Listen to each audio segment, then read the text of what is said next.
Mira, en la predicación combino tres cosas cuando estaba pensando. Primero, la predicación de Jorge el domingo pasado, que si no estuviste no pasa nada porque está en YouTube, puedes verla.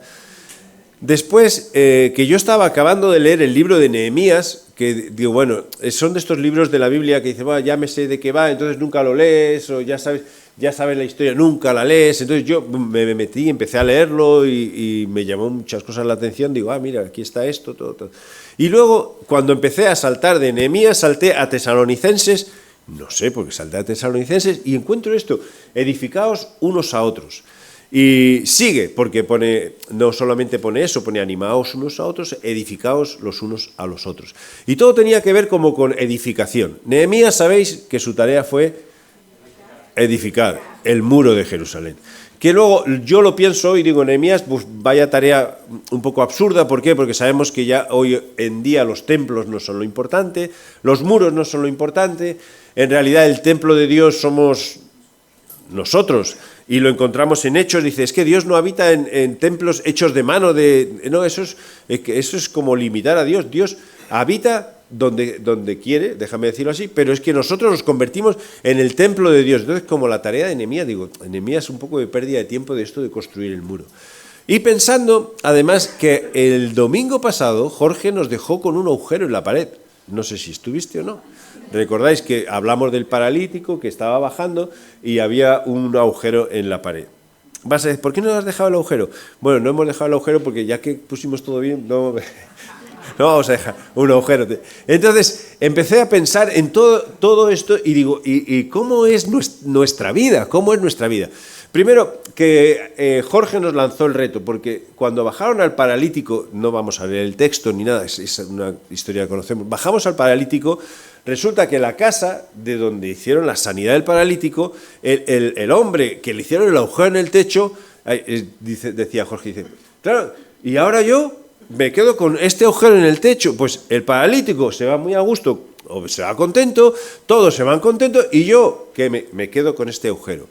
Bueno, entonces pensé, es que hay veces en nuestras vidas que hay agujeros con los que no tenemos que pelear, que son, agujeros para la gloria de Dios, ¿me entendéis?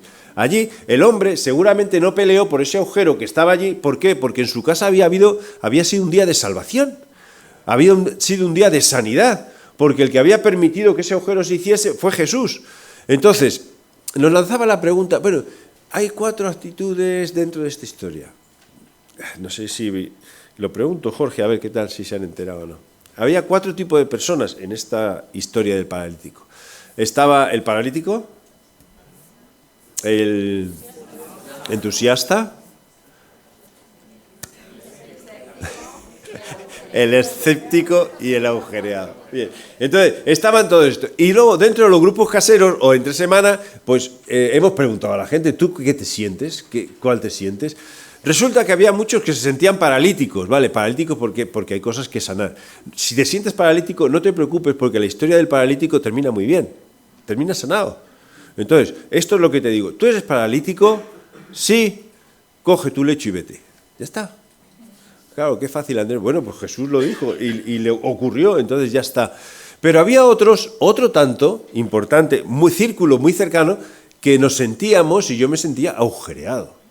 Pero agujereado, y digo, pero claro, yo me siento agujereado. Y entonces empecé a pensar, me siento agujereado es como que me siento utilizado, ¿vale? Han utilizado mi casa para otros. Déjame decirte, si eres de estas personas que te sientes agujereada, porque Dios ha permitido que haya un agujero en tu vida para que otro sea sanado, a mí personalmente lo que me ayuda a entender es que ese agujero que hay en mi casa, que ya no está, que no tiene por qué estar, es un agujero para la gloria de Dios. Entonces, ¿vives con el agujero? No, arreglo el agujero, pero lo arreglo contento. No lo arreglo con hojas de reclamaciones, soy el seguro, mira lo que me han hecho, que ha sido Jesús, que vino, fíjate, lo permitió. No, porque entonces el foco de lo que está ocurriendo se pierde. Ese agujero está hecho para la gloria de Dios y el foco es Dios. Y el foco es la sanidad de Dios. Y entonces, ¿qué hago? Yo lo arreglo. ¿Con qué fuerzas? Si lo hemos cantado muchas veces, pues con las fuerzas que Dios me dé. ¿Con qué dinero? Con el dinero que Dios te dé, porque es para su gloria.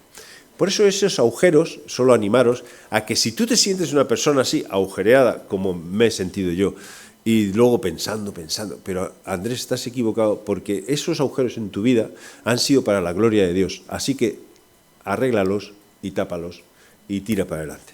Bien, es un poco construir. Pero hay quizás otros agujeros, o mirando nuestras vidas, otros agujeros en nuestras vidas que no son tanto para la gloria de Dios, sino que yo los llamo agujeros de como dejadez de nuestra relación con Dios. ¿Me entendéis? Vale, entonces, entendéis las dos diferencias, ¿bien? Es distinto que Nehemías va a reconstruir un muro porque el pueblo se había abandonado, me da exactamente igual lo que pase, a reconstruir un muro que de repente Dios lo ha tirado y dice, no, yo no quiero muros. Si Dios lo tira, déjalo tirado, porque Dios lo ha tirado. Ahora, si tu dejadez le hace caer, ten cuidado, porque estás impidiendo que tu casa, que tú que eres el templo de Dios, seas un templo digno como Dios quiere. Distinto totalmente. El agujero del paralítico fue para la gloria de Dios. No hubo hojas de reclamaciones, no, porque era para la gloria de Dios. No hubo quejas del dueño, no, porque era para la gloria de Dios. Y el enfoque de ese agujero era Dios, era Jesús, era la salvación, era la sanidad, era este paralítico que cogió su carga, como explicó Jorge, y salió, bien. Entonces, todo es perfecto y ya está, coge, tápalo, no pasa nada. Ha sido instrumento en manos de Dios. ¿Cómo es nuestra casa? Entonces yo digo, vas a decir, pero qué mente más torcida, ¿no? ¿Qué mente más...? Bueno, pues yo empecé a pensar, ¿cómo es nuestra casa?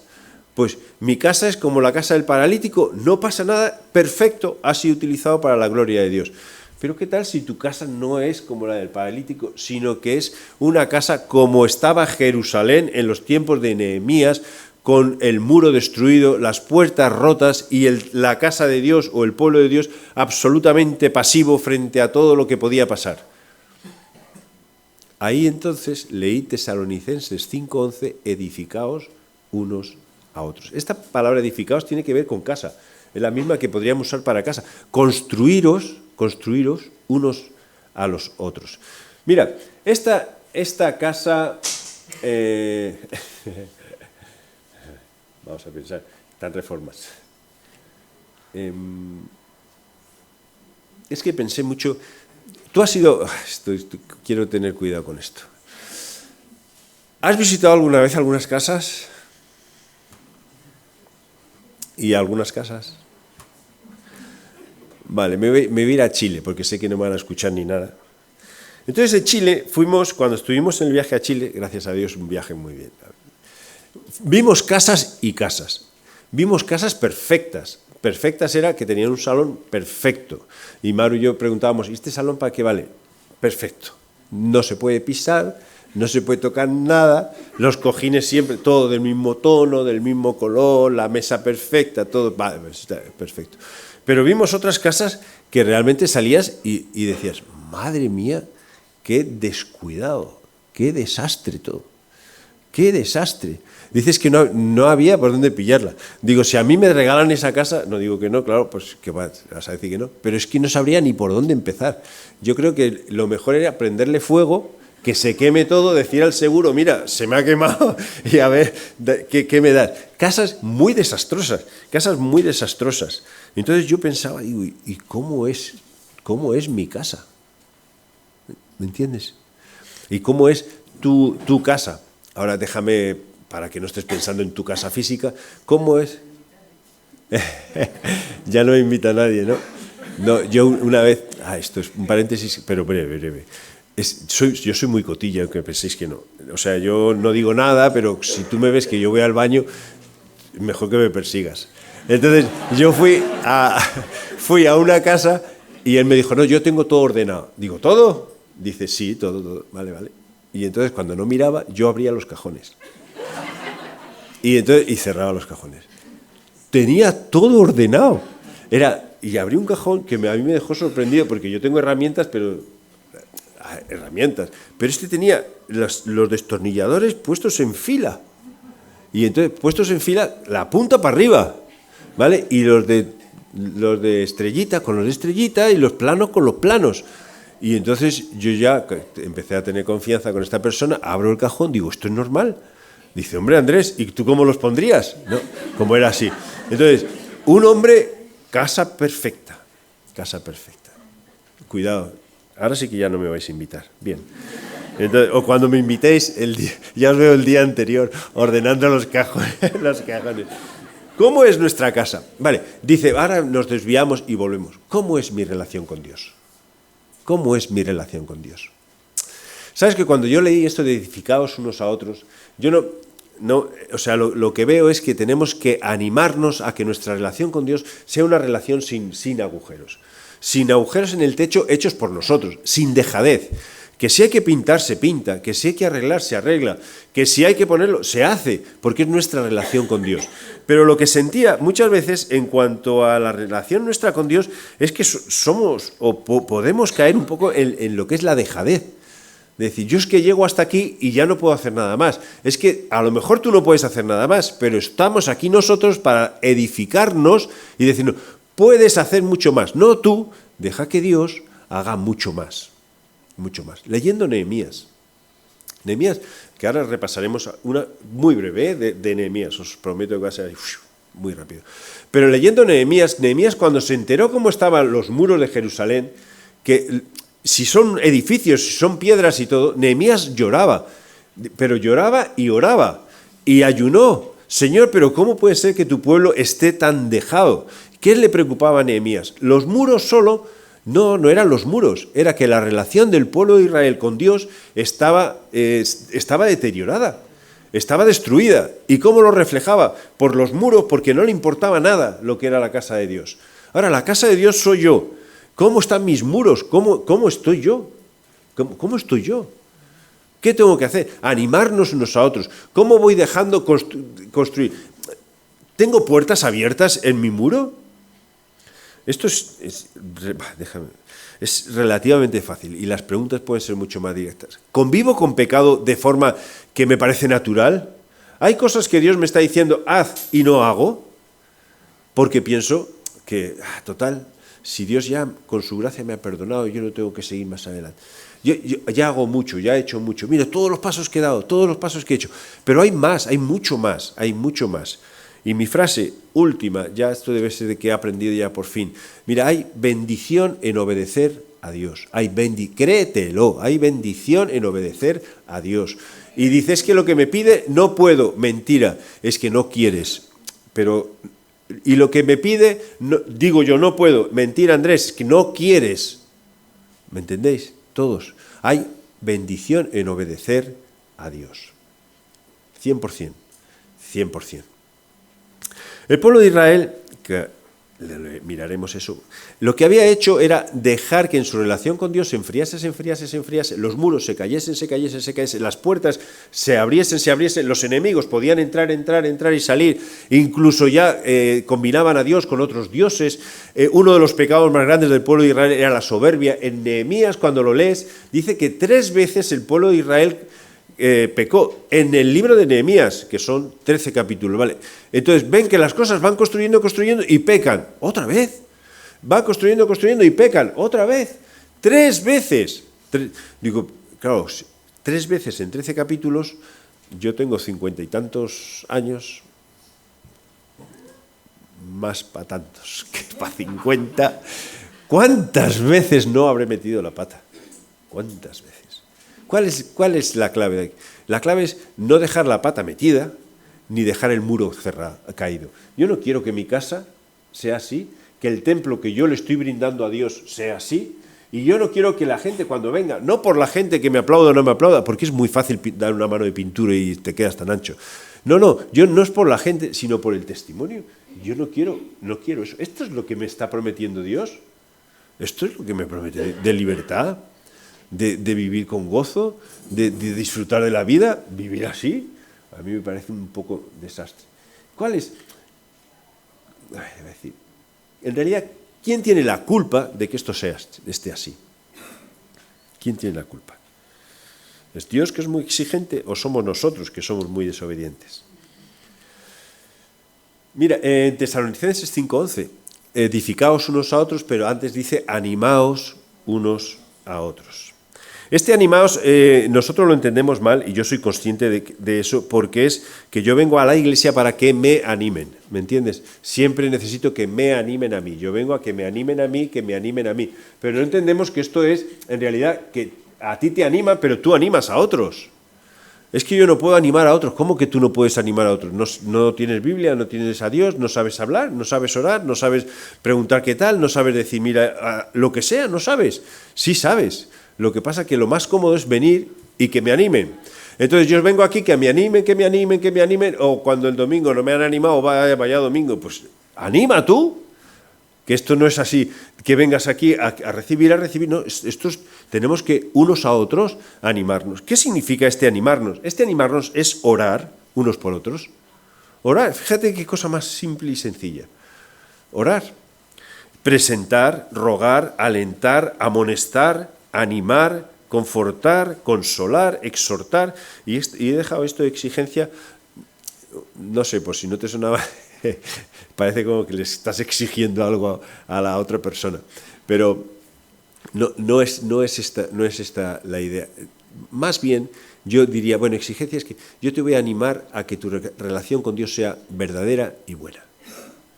Y yo quiero que tú me animes a que mi relación con Dios sea verdadera y buena. ¿Vale? Y entonces cuando tú me digas, mira Andrés, es que resulta que voy a hacer esto, algo que no me encaja muy bien con la palabra de Dios, con la Biblia, pues mi tarea es con mucho amor decirte, mira, yo no veo que esto sea lo que Dios quiera. Es posible que sea temporal, pero yo estoy animando, es exhortando, es levantando a la otra persona. No asintiendo, voy a hacer esto, va, estupendo, pues venga, tira para adelante. No. Si yo quiero animarte, ¿por qué? Porque quiero que te construyas bien,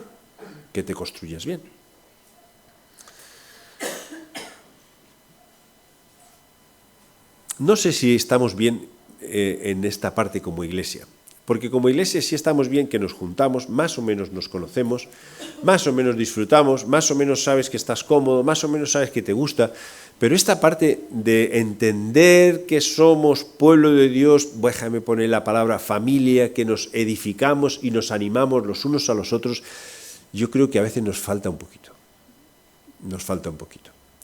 Tenemos los grupos caseros que decimos, pero los grupos caseros tienen la otra parte. Es que yo tengo mi grupo casero y yo me animo con mi grupo casero. ¿Y los demás? No, es que yo estoy con mi grupo casero, que además es el mejor de todos los grupos caseros. Hace competencia a todos los demás. ¿No? ¿Y los demás? Es que somos familia, es que todos tenemos un mismo padre, somos parte del mismo pueblo. Entonces, ¿por qué no nos animamos unos a los otros? En el tiempo de saludos, muchas veces, yo sé que es incómodo. Primero porque si yo voy a una iglesia y me dicen, bueno, saludaos, os prometo que el más cortado sería yo de todos. Yo no sabría, digo, ahí va, menudo, podrían haberlo quitado. Vale, pero pregunta, ¿qué tal estás? O no sé, ¿cómo te sientes hoy? ¿O necesitas algo? No es que ¿qué preguntas más, no sé, un poco más allá? Porque el qué tal, bien, adiós, ya lo tenemos controlado, pero y meternos un poquito más. No para ser cotillas, sino para ayudarnos a construir. Nehemías nos recuerda que tengo que construirlo, que tengo que construir bien mi casa. Y cuando Nehemías, y ahora me meto solamente en algunos detalles del libro de Nehemías, cuando Nehemías escucha que Jerusalén tenía los muros caídos y que estaban descuidados y que no le importaba nada a nadie, Nehemías no dice, no pasa nada, que eso no es problema. ¿Por qué? Porque Dios es mucho más grande que las piedras, Dios es mucho más grande que las puertas, Dios sobrepasa todo eso, no le importa eso, lo que le importa es que la vida nuestra, no. Nehemías, como he dicho antes, lloró, paró, dijo, ¿cómo puede ser esto? Vaya reflejo que estamos dando de Dios, la casa está destruida, mi casa está destruida, lloro, paro, oro, ayuno, busco una solución, buscó una solución. Y la solución de Nehemías fue decir, bueno, voy y reconstruyo el muro. ¿Cómo que tú vas a reconstruir el muro? Tendría una tarea bastante gorda, tendría que ir, convencer a todos y reconstruir el muro. Y antes de ir allí, lo que hizo fue pedir perdón por los pecados de su pueblo. Entonces quizás sería como un primer paso de decir, yo quiero reconstruir mi casa, porque es que Andrés justo es como me está diciendo y es verdad, tienes razón, quiero construir mi casa. Bueno, pero hay varios, voy a poner peros en el libro de Nehemías. Uno es el pecado. Entonces pidió perdón por el pecado de Israel. Y siempre cuando alguien pide perdón por otros, por un pueblo, yo digo, pero si tú no has sido Israel. Bueno, pido perdón por mi pueblo. Pido perdón, que yo quiero arrancar. Pido perdón por mi familia. ¿Vale? Yo quiero arrancar. Pido perdón por mis pecados. Yo quiero arrancar. ¿Qué quieres hacer? Construir. No es necesario, sí es necesario. Sí es importante nuestra relación con Dios. Hay varios, mira, hay un pero. Nehemías tenía una buena intención, tenía un buen corazón y se encontró enemigos. Personas que se burlaban de él. Si lo puedes ver en Nehemías 2:10. Ya estaban ahí. Cuando vas a construir y tú dices, ya voy a construir, voy a hacerlo bien y me van a ayudar todos, cuidado, pero va a haber gente que se va a burlar. ¿Qué vas a hacer tú? ¿Qué vas a hacer? Resulta que los que se burlaban de él, que está, busca solo Sanbalat, ¿vale? Se burlaban de él, no eran del pueblo de Israel, pero no paró a Nehemías. Entonces tú empiezas a construir tu casa, hoy empiezo, empiezas a construir tu casa y ves que hay gente que se burla. ¿Qué vas a hacer? Porque luego, más adelante, en el mismo capítulo, dice que se burlaban más todavía. ¿Pero qué queréis hacer vosotros? ¿Dónde queréis llegar? Tenemos las personas que se burlan. ¿Y? ¿Tú estás seguro de lo que quieres? Tira para adelante. ¿Tú estás seguro de que quieres una buena relación con Dios? Búscala. ¿Tú estás seguro de que quieres tener una intimidad buena con Dios? Tira para adelante. Ya, que se burlan, claro. Pues ya leyendo Nehemías veo que se burlaban, pues tira para adelante. Pero tengo gente que me puede ayudar. Fíjate qué versículo aquí. Dice, pero los notables no estuvieron dispuestos a ayudar en la obra del Señor.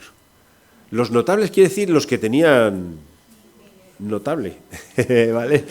Entonces, Nehemías cogió a los suficientes, ¿vale? O a los insuficientes. No importa, tú amas a Dios, yo tiro para adelante.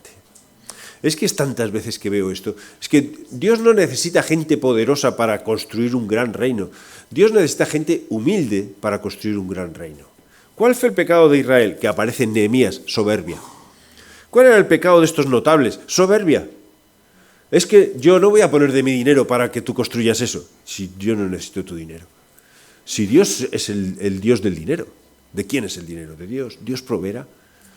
Y entonces fíjate, cuando empiezas a construir tu casa, dices, yo voy a tirar de esto, voy a llamar a este, voy a hacer esto, y resulta que Nehemías, los notables, dijeron, no, a nosotros no nos metas en estos fregados, que yo ya tengo mi casa, yo estoy bien, no quiero hacer nada más. Esto para Nehemías siguió.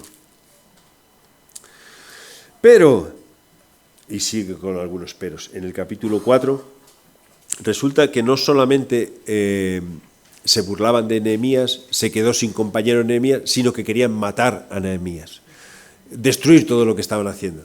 Nehemías se desanimó por eso, no, dijo, que quieren ir contra mí, entonces lo que hago es montar un ejército más fuerte. Entonces, cuando veo la oposición que viene contra mí, en vez de pararme, yo lo que hago, me hago más fuerte. ¿Y cómo te haces más fuerte? En este caso no es cuestión de balas, ni de espadas, ni de lanzas, como ocurriría en Nehemías.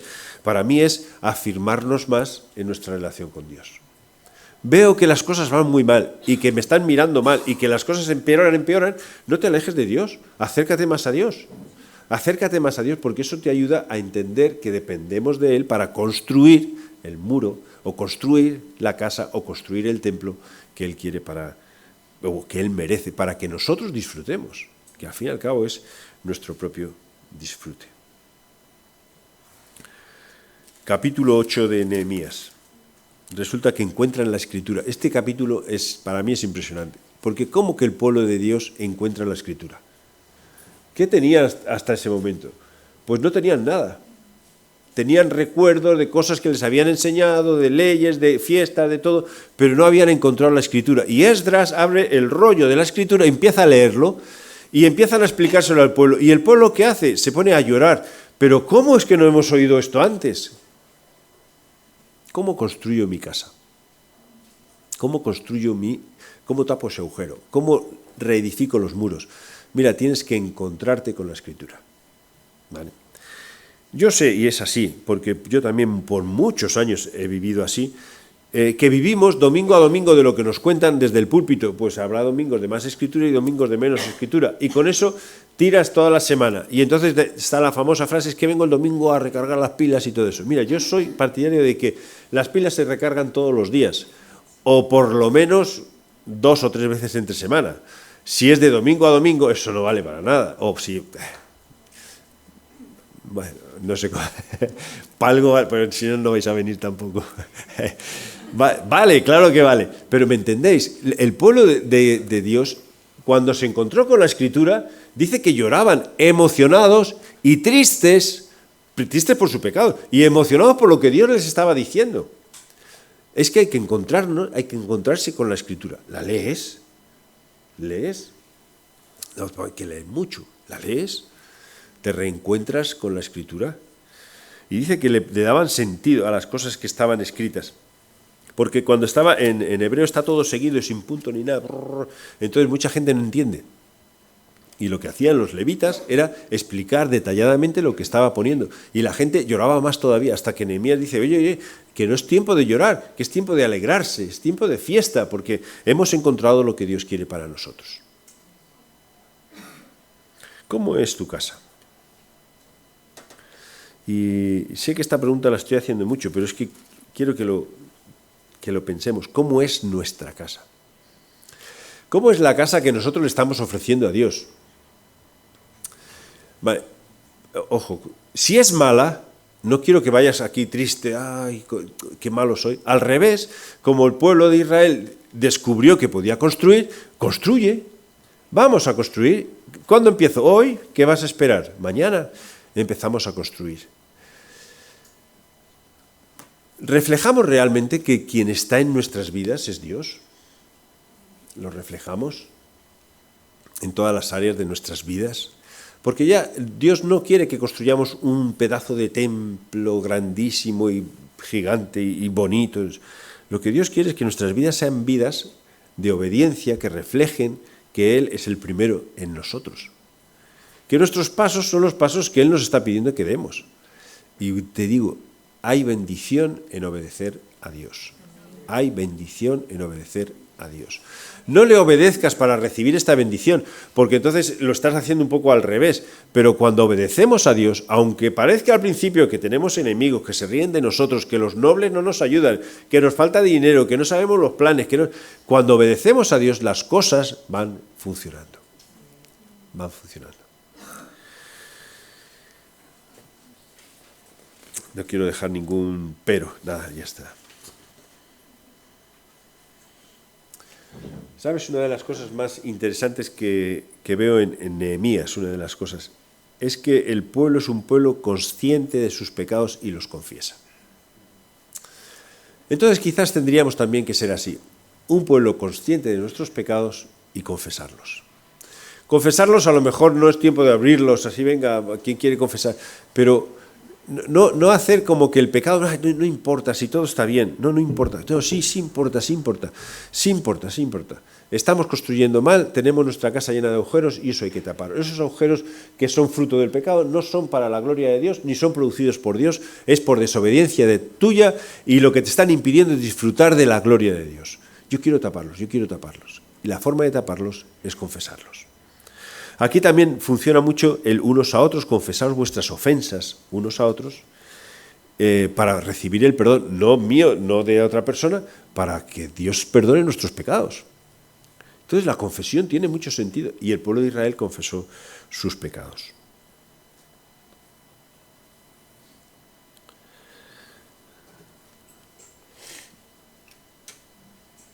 Ahí estás tú. Y esta foto la he usado en otro sitio. Pero ahí estás tú. No te busques. Estás. Confía. Y esta pregunta es para ti. ¿Qué es lo que estás haciendo con tu vida? ¿Tú crees que si Nehemías viese tu vida diría, ay Dios mío, ora, ayuna y todo, tengo que construir, madre, qué trabajo más grande que tengo que hacer? ¿O realmente es una vida donde estás con todo bien construido? Una vida que es digna para que el Espíritu Santo more en nosotros. Una vida que refleja el Dios que ha perdonado todo lo que hemos hecho para empezar absolutamente bien de nuevo. una vida que da la gloria a Dios. Por eso, cuando empecé a pensar en esta predicación, o qué compartir este domingo o esta mañana con vosotros, o qué necesitaba yo escuchar, estas fueron las palabras que vinieron. Edificaos los unos a los otros. Nuestra vida es templo del Espíritu Santo. No dejes que ninguna muralla esté caída, ninguna puerta abierta. Cierra todas las puertas, construye todas las murallas frente a los enemigos. Y lo que queremos es que si hay agujeros en nuestras vidas, sean agujeros para la gloria de Dios. Porque Dios ha querido que estén. Porque han sido para salvación y para sanidad. ¿Qué haces con tu vida? Bueno, Señor, quizás es una pregunta muy sencilla que podemos hacernos. La respuesta puede ser que venga inmediata y lo que queremos es pedirte perdón. Igual que empieza el libro de Nehemías, pues, Señor, perdónanos. Perdónanos por haber dejado que las murallas de nuestra vida, que las murallas de tu templo, las murallas de lo que tú quieres hacer con nosotros, pues estén destruidas, las puertas abiertas, que el pecado campe a sus anchas, entre, salga, haga lo que quiera. Señor, lo que queremos es disfrutar de lo que tú nos ofreces. Disfrutar de lo que nos ofreces. Así que ponemos todos estos pecados que están viniendo a nuestra mente delante de ti. No para nuestra condenación, porque tú no viniste a condenarnos, sino viniste a salvarnos y recibir una vez más tu perdón. Pero no una vez más para mañana hacer lo mismo, sino una vez más quizás con punto final. Y tú puedes sanarnos, y tú puedes ayudarnos, y tú puedes levantarnos, y tú puedes hacernos crecer. Gracias por la Iglesia, porque existimos no solo para reunirnos el domingo, sino para animarnos los unos a los otros con tu palabra y tu verdad, y para edificarnos los unos a los otros, que es lo opuesto a destruirnos. No tenemos que destruirnos nosotros, sino edificarnos los unos a los otros. Señor, danos mucha sabiduría para hacer las cosas de forma que te den a ti toda la gloria. Danos sabiduría, Señor, y fuerzas para tapar los agujeros de nuestra vida, producidos por nuestro pecado y nuestra dejadez, por nuestra soberbia, por no escucharte a ti, por querer ser más que tú, por sencillamente ser desobedientes. Y queremos taparlos para que tú vivas en el lugar digno que tú te mereces. Gracias por tu Santo Espíritu, gracias por tus fuerzas, gracias por levantarnos y gracias por perdonarnos. En el nombre de Jesús.